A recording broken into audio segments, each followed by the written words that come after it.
ನಮಃ ಶಿವಾಯ. ನಿಮ್ಮೆಲ್ರಿಗೂ ನಮಸ್ಕಾರ. ಇವತ್ತಿನ ವಿಡಿಯೋ, ಯಾವಾಗ ಒಬ್ಬ ವ್ಯಕ್ತಿ ಸತ್ತು ಆತ್ಮಾಲೋಕಕ್ಕೆ ತಲುಪ್ತಾನೆ ಆಗ ಅಷ್ಟರಲ್ಲಿ ಅವನಿಗೆ ಎಲ್ಲ ಗೊತ್ತಾಗಿರಬೇಕು. ನಾನು ಸತ್ತೋಗಿದ್ದೀನಿ, ನಾನು ಆತ್ಮಾಲೋಕದಲ್ಲಿದ್ದೀನಿ, ಆ ಥರ ಎಲ್ಲ ಗೊತ್ತಾಗಿರಬೇಕು. ಇಲ್ಲಿ ಒಬ್ಬ ವ್ಯಕ್ತಿಯ ವಿಚಿತ್ರ ಕಥೆ ಏನಂದರೆ, ಸತ್ತ ನಂತರನೂ ಕೂಡ ಆತ್ಮಾಲೋಕ ತಲುಪಿದ ನಂತರನೂ ಕೂಡ ಅವನು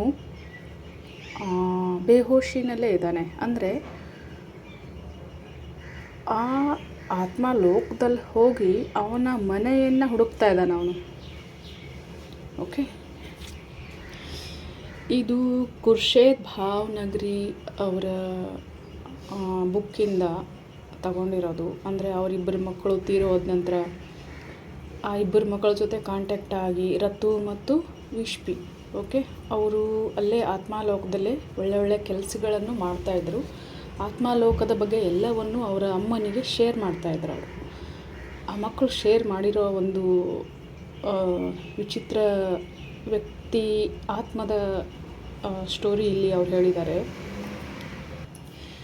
ರತು ಮತ್ತು ವಿಶ್ಪಿ ಏನು ಹೇಳ್ತಾರೆ, ಕೆಲವು ಆತ್ಮಗಳಿಗೆ ಸತ್ತ ನಂತರ ಕೂಡ ನಾನು ಸತ್ತೋಗಿದ್ದೀನಿ ಅಂತ ಅವರು ಭಾವಿಸೋದೇ ಇಲ್ಲ.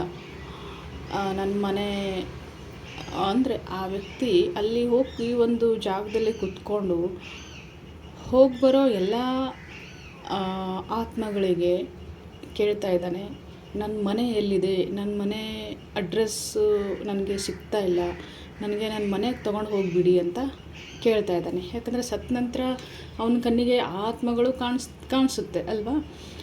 ಆ ಆತ್ಮಗಳಿಗೆ ಅವನು ಕೇಳ್ತಾ ಇರೋದು, ಪ್ಲೀಸ್ ನನ್ನ ಮನೆನ ಎಲ್ಲಿದೆ, ನನ್ನ ಮನೆನ ತಲುಪಿಸಿ, ನನ್ನ ಮನೆ ಹುಡುಕ್ತಾನೇ ಇದ್ದೀನಿ, ನನ್ನ ಮನೆ ಸಿಗ್ತಾ ಇಲ್ಲ, ಪ್ಲೀಸ್ ತೋರಿಸಿ ಅಂದಾಗ ಆತ್ಮಗಳು ಏನು ಮಾಡ್ತಾರೆ, ನಗೋದಕ್ಕೆ ಶುರು ಮಾಡ್ತಾರಂತೆ. ಇಲ್ಲ, ನೀವು ಡೆತ್ ಆಗಿದ್ದೀರಾ, ನೀವು ಆತ್ಮಲೋಕದಲ್ಲಿದ್ದೀರ, ನಿಜವಾದ ಮನೆಗೆ ಬಂದಿದ್ದೀರಾ ನೀವು. ಅದು ನೀನು ಭೂಮಿ ಮೇಲೆ ಇದ್ದಾಗ ಇರೋ ಮನೇನ ನೀವು ಇಲ್ಲಿ ಹುಡುಕ್ತಾ ಇದ್ದೀರಾ, ನೀವು ಸತ್ತೋಗಿದ್ದೀರಾ ಅಂತ ಹೇಳಿದ ತಕ್ಷಣ ಯಾರು ನಗೋದಕ್ಕೆ ಶುರು ಮಾಡಿದ್ರು, ಆ ವ್ಯಕ್ತಿ, ಆ ವಿಚಿತ್ರವಾದ ವ್ಯಕ್ತಿ, ಆ ಆತ್ಮ ನಗೋದಕ್ಕೆ ಶುರು ಮಾಡ್ತು. ಇಲ್ಲಿರೋರೆಲ್ಲ ಹುಚ್ಚರೇ ಅಂತ, ನೀವು ಹೋಗ್ರಪ್ಪ, ನಾನು ಬೇರೆಯವ್ರಿಗೆ ಕೇಳ್ತೀನಿ, ನನ್ನ ಮನೆ ನಾನು ಹುಡುಕೋತೀನಿ, ಹೋಗ್ರಿ ಅಂತ ಹೇಳುತ್ತೆ ಆತ್ಮ. ಆಮೇಲೆ ಹಾಗೆ ಒಬ್ಬರ ಕಿವಿಯಿಂದ ಎಲ್ಲಿವರೆಗೂ ತಲುಪುತ್ತೆ, ಗುರು ಆತ್ಮದವರೆಗೂ ತಲುಪುತ್ತೆ, ದೊಡ್ಡ ಆತ್ಮದವರೆಗೂ ತಲುಪುತ್ತೆ. ಹೀಗೆ ಆ ವ್ಯಕ್ತಿ ಡೆತ್ ಆಯ್ತಲ್ಲ, ಅವ್ರು ಬಂದ್ರಲ್ಲ, ಆ ವ್ಯಕ್ತಿ ಅಲ್ಲಿ ಕೂತ್ಕೊಂಡು ಮನೇನ ಹುಡುಕ್ತಾ ಇದ್ದಾರೆ. ಆಗ ರತು ಮತ್ತು ವಿಶ್ಪಿ ಹೋಗ್ತಾರೆ ಆ ವ್ಯಕ್ತಿ ಹತ್ರ. ಆ ವ್ಯಕ್ತಿಯ ಆತ್ಮ ಅಲ್ಲೇ ಫುಲ್ಲು ಸಪ್ಪಗೆ ಆಗಿರುತ್ತೆ, ಮನೆಯೇ ಹುಡುಕ್ತಾನೇ ಇರುತ್ತೆ, ಹೋಗಿ ಬರೋರಿಗೆಲ್ಲ ಮನೆ ಕೇಳ್ತಾನೇ ಇರುತ್ತೆ, ನನ್ನ ಮನೆಗೆ ಹೋಗ್ಬಿಟ್ಬಿಡ್ರಿ, ನಾನು ಮನೆಗೆ ಹೋಗಬೇಕು, ನನ್ನ ಮನೆ ಕಳೆದು ಹೋಗಿದೆ, ನನ್ನ ಹೆಂಡತಿ ಮಕ್ಕಳೆಲ್ಲ ವೇಟ್ ಮಾಡ್ತಾ ಇದ್ದಾರೆ, ನನ್ನ ಮನೆಗೆ ಹೋಗಬೇಕು ಆ ಥರ ಹೇಳಿದಾಗ ರತು ಮತ್ತು ವಿಶ್ಪಿ ಹೋಗಿ ಆ ವ್ಯಕ್ತಿನ ಸಮಾಧಾನವಾಗಿ ಹೇಳ್ತಾರೆ, ಇಲ್ಲ, ನೀವು ಇವಾಗ ಸತ್ತೋಗಿದ್ದೀರಾ, ನೀವು ಹುಡುಕ್ತಾ ಇರೋ ಮನೆ ಇಲ್ಲಿ ಇಲ್ಲ, ಅದು ಭೂಮಿ ಮೇಲಿರೋ ಮನೆನ ನೀವು ಹುಡುಕ್ತಾ ಇದ್ದೀರಾ ಅಂತ ಹೇಳ್ತಾರೆ. ಆವಾಗಲೂ ಆ ರತು ಮತ್ತು ವಿಶ್ಪಿಗೂ ಕೂಡ ಅವನು ಬೈತಾನೆ, ನೀವೇನು ಹುಚ್ಚರ ಎಲ್ಲರೂ, ಏನು ನನಗೆ ಹುಚ್ಚಿಡಿಸ್ಬೇಕು ಅಂತ ಇದ್ದೀರಾ, ಬೈದು ಕೋಪ ಬರ್ಸ್ಬೇಡಿ ನನಗೆ, ಆ ಥರ ಆ ವ್ಯಕ್ತಿಯ ಆತ್ಮ ಹೇಳುತ್ತೆ ಅವ್ರಿಗೆ. ಆಗ ಸರಿ, ಅವ್ರೇನು ಮಾಡ್ತಾರೆ, ಸರಿ ಬಾ, ನಿಮ್ಮ ಮನೆಗೆ ಕರ್ಕೊಂಡು ಹೋಗ್ತೀವಿ ಬಾ ಅಂತ ಹೇಳಿ ಆ ವ್ಯಕ್ತಿಯ ಆತ್ಮವನ್ನು ಎಲ್ಲಿ ಕರ್ಕೊಂಡು ಹೋಗ್ತಾರೆ, ಗುರು ಆತ್ಮದ ಬಳಿ ಕರ್ಕೊಂಡು ಹೋಗ್ತಾರೆ. ಓಕೆ, ನೋಡಿ, ಡೆತ್ ಆದಮೇಲೆ ಅವನ್ನ ಆತ್ಮಲೋಕಕ್ಕೆ ಕರ್ಸ್ಕೊಂಡು ಬಂದಿದ್ದಾರೆ. ಆತ್ಮಲೋಕದಲ್ಲಿ ಅಲ್ಲಿವರೆಗೂ ಅವನು ಬೇಹೋಶಿ ಅಂದರೆ ಅರಿವಿಲ್ಲ ಆತ್ಮಕ್ಕೆ. ಆ ಆತ್ಮ ಮೋಹದ ಜಾಲಿನಲ್ಲಿ ಸಿಕ್ಕಾಕೊಂಡಿದೆ ಅಲ್ವಾ. ಮಾಯೆ ಅನ್ನೋ ಒಂದು ಜಾಲಲ್ಲಿ ಅದು ಸಿಕ್ಕಾಕೊಂಡಿದೆ.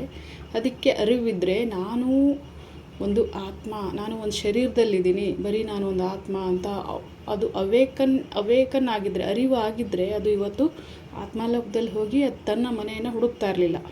ಓಕೆ, ಇದೇ ಥರ ಈ ಒಂದು ಸ್ಟೋರಿನ ಈ ಥರ ಆತ್ಮಲೋಕದಲ್ಲಿ ಎಲ್ಲ ಆಗುತ್ತೆ ಅಂತ ಅಮ್ಮನ ಮುಂದೆ ಹೇಳ್ಕೊಂಡಿರೋದು ರತು ಮತ್ತು ವಿಶ್ವೀಯ ಆತ್ಮಗಳು.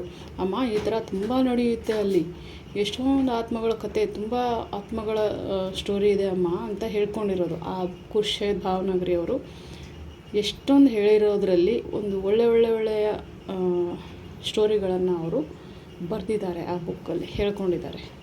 ಓಕೆ, ಎಲ್ಲ ಆತ್ಮಗಳ ಸ್ಟೋರಿ ಅಂದರೆ ಒಳ್ಳೆ ಆತ್ಮಗಳ ಸ್ಟೋರಿನ ಅವರು ಹೇಳ್ಕೊಂಡಿದ್ದಾರೆ. ಇನ್ನು ಹೇಳ್ತೀನಿ ಮುಂದಕ್ಕೆ. ಒಬ್ಬ ಮೇಡಮ್ ಅವ್ರ ಆತ್ಮ ಕೂಡ ಕೆಳಗಡೆ ಸಿಲ್ಕಾಕೊಂಡು ಅಳ್ತಾಯಿತ್ತು, ಕಿರಿಸ್ತಾಯಿತ್ತು. ಆ ಆತ್ಮಕ್ಕೂ ಕೂಡ ಅವರು ಹೆಲ್ಪ್ ಮಾಡಿದ್ದಾರೆ. ರತ್ತು ಮತ್ತು ವಿಶ್ವೀಯ ಆತ್ಮಗಳು ಆತ್ಮಲೋಕದಲ್ಲಿದ್ದು ಒಳ್ಳೊಳ್ಳೆ ಕೆಲಸಗಳನ್ನು ಮಾಡೋದಕ್ಕೆ ಅವರು ಶುರು ಮಾಡಿದರು. ಓಕೆ, ಸರಿ ನೋಡಿ, ಅದಕ್ಕೆ ಇರೋವಷ್ಟರಲ್ಲಿ ಅರಿವಾಗಬೇಕು ನಮಗೆ. ನಾನು ಒಂದು ಆತ್ಮ, ಶರೀರ ಅನ್ನೋ ಒಂದು ಬಟ್ಟೆನ ನಾನು ತೊಟ್ಕೊಂಡಿದ್ದೀನಿ, ನಾನು ಒಂದಿನ ಸಾಯಲೇಬೇಕು, ನಾನು ಸತ್ತ ಮೇಲೆ ಆತ್ಮಲೋಕಕ್ಕೆ ಹೋಗಲೇಬೇಕು ಅಲ್ವಾ. ಆ ಥರ ಒಂದು ಅರಿವು ಯಾವಾಗ ಮನುಷ್ಯನಿಗೆ ಬರುತ್ತೆ ಆಗ ಅಷ್ಟೊಂದು ಕಷ್ಟ ಆಗಲ್ಲ, ಅದಕ್ಕೆ ಅಷ್ಟೊಂದು ದುಃಖ ಆಗಲ್ಲ. ನಾನು ಸತ್ತೋಗಿದ್ದೀನಿ, ಅದೆಲ್ಲ ಒಪ್ಕೊಂಡ್ಬಿಡುತ್ತೆ.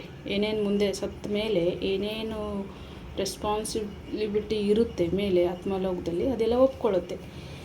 ಅದು ಅರಿವು ಆಗದೇ ಇರೋ ಆತ್ಮ ಒಪ್ಕೊಳ್ಳೋದಕ್ಕೆ ತುಂಬ ಕಷ್ಟ ಆಗುತ್ತೆ. ನೋಡಿ, ಕೆಳಗಡೆಯಿಂದ ಮೇಲೆ ಹೋಗೋವರೆಗೂ ಅದಕ್ಕೆ ಅರಿವಿಲ್ಲ, ಮೇಲೆ ಹೋಗೂ ಕೂಡ ತನ್ನ ಮನೆ ಹುಡುಕ್ತಾ ಇದೆ. ಅಲ್ಲಿ ಹಂಗೇ ವಿಚಿತ್ರವಾಗಿ ಆಡ್ತವೆ ಕೆಲವು, ಅಂದರೆ ಅರಿವಿಲ್ಲದೆ ಇರೋ ಆತ್ಮಗಳು. ಓಕೆ, ಸೊ ಅದಕ್ಕೆ ಇರೋದ್ರೊಳಗನೆ ಅರಿವು ಬಂದರೆ ಒಳ್ಳೆಯದು. ಸರಿ, ಆ ಈಶ್ವರನ ಆಶೀರ್ವಾದ ನಿಮ್ಮೆಲ್ಲರ ಮೇಲಿರಲಿ, ನಿಮ್ಮೆಲ್ಲರ ದುಃಖವನ್ನು ದೂರ ಮಾಡ್ಕೊಳ್ಳೋ ಶಕ್ತಿ ಕೊಡಲಿ ಅಂತ ಪರಮೇಶ್ವರನ ಹತ್ರ ಪ್ರಾರ್ಥನೆ ಮಾಡ್ಕೋತೀನಿ. ನಮಸ್ಕಾರ ಫ್ರೆಂಡ್ಸ್, ಥ್ಯಾಂಕ್ ಯು.